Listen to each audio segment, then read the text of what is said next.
Halo guys, kembali lagi dengan saya tentunya di OND Channel ya. Terima kasih buat kalian semua yang telah subscribe dan terus mendukung channelku ini.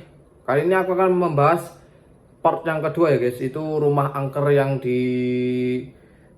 di desa lain ya guys. Ini sebenarnya sih dekat aja sih sama desaku, tapi dia udah masuk ke kecamatan desa lain guys. Ini ceritanya ini udah lama juga nih guys. Ini rumahnya di depan sekolahku guys. Rumahnya sama yang seperti yang part yang pertama guys, yaitu rumah joglo. Tapi yang kedua ini dia tuh lebih tinggi guys. Dia itu kayak apa ya, kayak kerajaan itu bentuknya. Itu dia naik gini, dia itu rumahnya guys.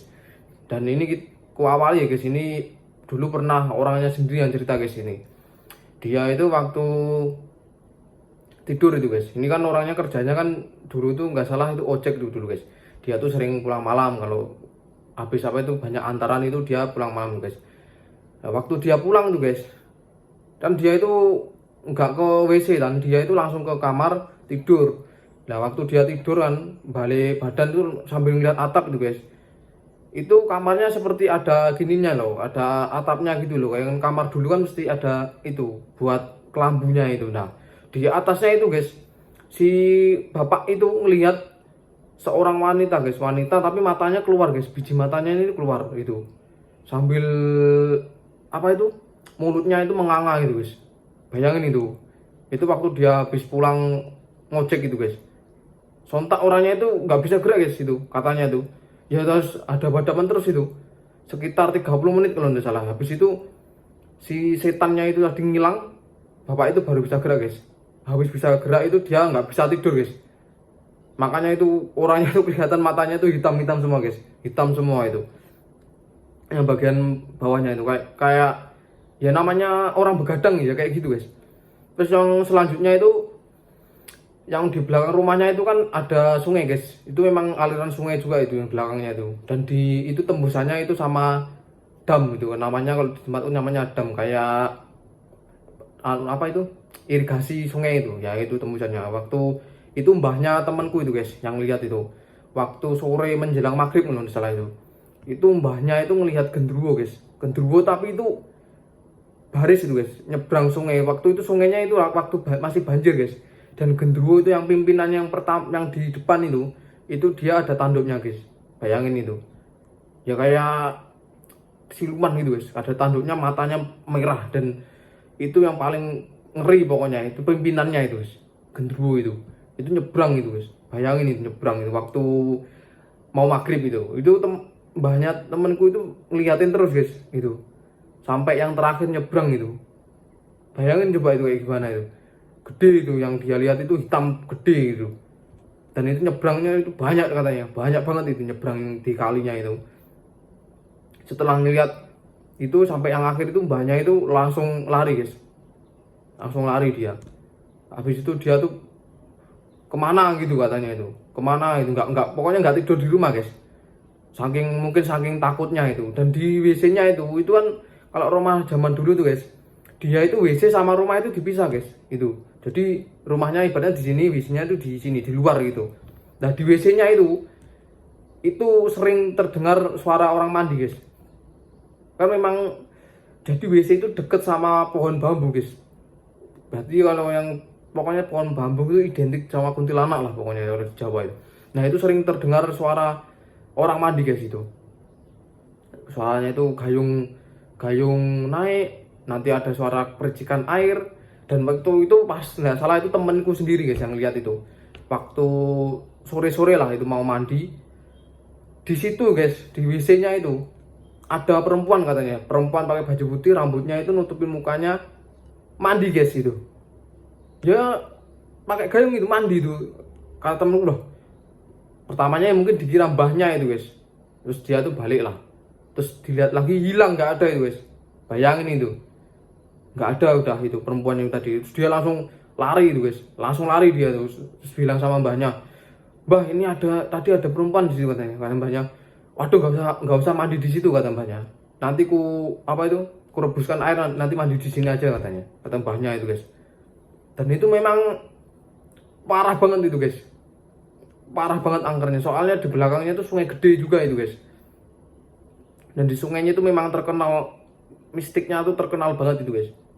Dan itu setelah beberapa tahun itu rumah itu dijual guys, dijual itu sama pemiliknya, mungkin karena godaannya nggak karu-karuan guys, dijual.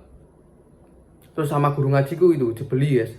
Waktu pertama dibeli itu semua santri ngaji itu suruh di situ suruh baca yasin guys. Itu rumahnya itu kayak gimana ya, energi positif sama negatif itu benturan guys. Jadi itu hawanya itu panas dingin gitu guys, pokoknya kayak perang gitu guys. Dan setiap hari itu dibacakan yasin sama guru ngaji gitu guys. Jadi ngajinya itu dipindah di rumahnya guys. Ya namanya mungkin si setannya itu diserang terus guys, mungkin dia udah kewalahan akhirnya pergi guys. Itu selang beberapa bulan itu rumahnya itu udah kelihatan kayak gimana ya, kayak kelihatan cahayanya gitu guys. Jadi itu lebih gimana ya, pokoknya beda lah sama yang sebelumnya. Sebelumnya itu redup tapi hawanya dingin, kehadiran si setan terlalu banyak itu mungkin guys. Dan setelah dibeli guru ngaji itu rumahnya itu jadi bercahaya, lebih enak lah pokoknya di tempat ini guys. Dan itu mungkin setannya itu udah lari semua itu guys. Dan itu pengalaman kata guruku juga itu guys. Itu yang paling ngeri itu yang di bagian belakangnya, mungkin nggak mungkin sih, kata guruku yang paling ngeri di bagian belakangnya guys. Ya mungkin karena ada genderuwonya, rajanya genderuwo itu guys. Soalnya itu kata guruku itu paling susah diusirnya, paling susah yaitu katanya. Kalau yang di rumahnya itu udah pergi semua, yang di belakangnya itu yang nggak mau pergi katanya. Ya mungkin dia udah lama guys, kayaknya udah lama dia udah di situ itu udah lama itu, dan makanya dia itu nggak mau pergi itu. Dan di sebelahnya rumahnya itu guys, itu ya sama juga guys, rumahnya bentuknya kayak gitu, rumah joglo itu. Temen apa ya namanya, temen akrab lah yang jualan itu nyewa di situ guys. Katanya si temenku itu setiap malam itu ada perempuan nangis guys di dalam rumahnya itu. Dia itu jadi rumah ada dua petak itu guys. Kenapa ini rumah gitu loh, yang disewa temanku yang depan ini. Yang sering terjadi suara itu yang di belakangnya guys itu guys, suaranya orang nangis terus-terusan itu. Dan namanya temanku mau ndak mau harus di situ, ya dia harus berani guys itu. Terus dianggap temanku hal biasa udah gitu. Dan itu selama berapa bulan itu temanku akhirnya nggak tahan, dia akhirnya cabut nggak tahu kemana guys. Habis itu mungkin saking lamanya nggak ditempatin itu guys, tempat itu. Karena soalnya itu selama aku tahu dari kecil sampai gede itu guys, itu rumah itu yang sebelahnya rumah temanku yang angker dibeli guru ngaji gitu, sebelahnya itu nggak pernah ditempati guys.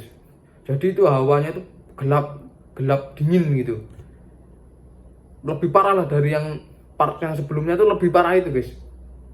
Soalnya nggak pernah dihuni berapa puluh tahun gitu katanya itu. Mungkin saking lamanya tuh jadi istananya jin itu guys. Itu di situ itu. Pernah pas malam-malam itu di situ ada pernah orang itu nggak salah, kalau nggak salah tuh cari bekicot nggak salah di situ, ngelihat pocong dia di situ guys. Ya dia berdiri biasa itu guys, pocongnya itu berdiri biasa itu. Dan sontak orangnya itu kaget guys, langsung dia nggak jadi lanjutin cari bekicotnya, cuma dapat sedikit langsung pulang dia guys. Pokoknya yang di situ tuh angker banget guys, itu angker banget pokoknya di situ guys. Dan pokoknya banyak banget kisahnya di situ tuh, kalau nggak salah itu yang terkenal itu kuntilanaknya guys di situ guys, di pohon nangka. Ya mungkin temanku diganggu yang di pohon nangka itu guys. Itu waktu malam itu ada orang yang mungkin pulang kerja atau apalah, pokoknya malam jam 11-an itu dia tuh ngeliat di situ guys, ada perempuan pakai baju putih duduk di pohon itu guys. Bayangin itu jam 11 malam, siapa yang mau duduk di situ guys, sambil rambutnya itu ya pokoknya ciri khas kuntilanak ya, rambutnya di depan muka guys, sambil benahi rambut gini guys katanya. Habis itu dia lewat, pas di depannya itu terdengar suaranya kuntilanak itu guys, hihihi gitu guys, langsung lari orangnya itu. Pokoknya jahil banget lah, pokoknya di situ jahil banget sama jahat banget di situ guys. Mungkin karena apa ya, mungkin saking lamanya yang nggak ditempatin itu mungkin ya. Karena soalnya rumah itu guys, kalau nggak ditempatin 40 hari itu udah ada isinya itu guys. Ya karena mungkin si setan itu udah nganggep, oh ini udah punyaku, nah akhirnya dia di situ guys. Pokoknya harus ditempatin sebelum 40 hari itu harus ditempatin, dan setiap kita masuk rumah itu harus diucapin salam guys. Kita masuk rumah, ada ndak ada rumahnya harus diucapin salam. Karena apa? Kalau ada salam, si setan itu nganggep, wah ini nggak bisa ditempatin rumah ini, jadi dia tuh pergi guys. Itu amalan yang selalu dipakai guruku guys, gitu katanya. Jadi aku pokoknya kalau masuk rumah tuh pasti ucapin salam guys, assalamualaikum.